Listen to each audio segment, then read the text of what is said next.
ಧಾರವಾಡದ ದಾಸನಕೊಪ್ಪ ಸರ್ಕಲ್ ಬಳಿಯಿರುವ ಅರ್ಣಾ ರೆಸಿಡೆನ್ಸಿಯಲ್ಲಿ ಐಟಿ ಅಧಿಕಾರಿಗಳಿಂದ ದಾಳಿ ನಡೆದಿದೆ. ಈ ಸಂದರ್ಭದಲ್ಲಿ 18 ಕೋಟಿ ರೂಪಾಯಿ ನಗದು ಸಿಕ್ಕಿದೆ ಎಂದು ಹೇಳಲಾಗಿದೆ. ಅರ್ಣಾ ಅಪಾರ್ಟ್ಮೆಂಟ್ನಲ್ಲಿರುವ ಬಸವರಾಜ್ ದತ್ತುನೂರ್ ಎಂಬುವರ ಮನೆಯ ಮೇಲೆ ದಾಳಿ ಮಾಡಿದ ಸಂದರ್ಭದಲ್ಲಿ ಈ ಮೊತ್ತದ ಹಣ ಸಿಕ್ಕಿದೆ ಎಂದು ಹೇಳಲಾಗುತ್ತಿದೆ. ಬ್ಯಾಗಿನಲ್ಲಿ ತುಂಬಿರುವ ನೋಟುಗಳ ಎಣಿಕೆಗಾಗಿ ಅಧಿಕಾರಿಗಳು ಸ್ಥಳಕ್ಕೆ ಆಗಮಿಸುತ್ತಿದ್ದಾರೆ. ಸುಮಾರು 10 ವಾಹನಗಳಲ್ಲಿ ಬಂದಿರುವ ಅಧಿಕಾರಿಗಳು ಎಲ್ಲವನ್ನೂ ಪರಿಶೀಲನೆ ಮಾಡುತ್ತಿದ್ದಾರೆ. ಮೊದಲು ಚುನಾವಣಾ ಅಧಿಕಾರಿಗಳಿಂದ ದಾಳಿಯ ಬಗ್ಗೆ ಮಾಹಿತಿ ಸಿಕ್ಕಿದೆ.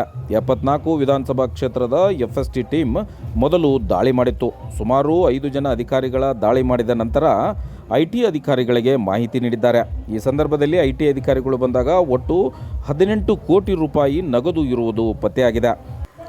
ಹುಬ್ಬಳ್ಳಿಯ ರಾಮನಕೊಪ್ಪ ಕ್ರಾಸ್ ಬಳಿಯಲ್ಲಿ ನಿನ್ನೆಯಷ್ಟೇ 2 ಕೋಟಿ 5 ಲಕ್ಷ ರೂಪಾಯಿಯನ್ನು ತೆಗೆದುಕೊಂಡು ಹೋಗುತ್ತಿದ್ದ ಕಾರನ್ನು ಬೆನ್ನು ಹತ್ತಿದ ಪೊಲೀಸರಿಗೆ ರಾಮನಕೊಪ್ಪ ಗ್ರಾಮದಲ್ಲಿ 2 ಕೋಟಿ 5 ಲಕ್ಷ ರೂಪಾಯಿ ನಗದು ಪತ್ತೆಯಾಗಿತ್ತು.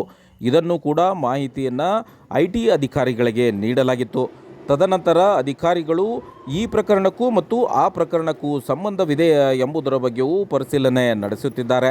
ಬಸವರಾಜ್ ಯಾವ ಇಲಾಖೆಗೆ ಅಥವಾ ಯಾವುದಾದರೂ ವ್ಯವಹಾರದಲ್ಲಿ ತೊಡಗಿದ್ದಾರಾ ಎಂಬ ಬಗ್ಗೆಯೂ ಮಾಹಿತಿಯನ್ನು ಕಲೆ ಹಾಕುತ್ತಿದ್ದಾರೆ.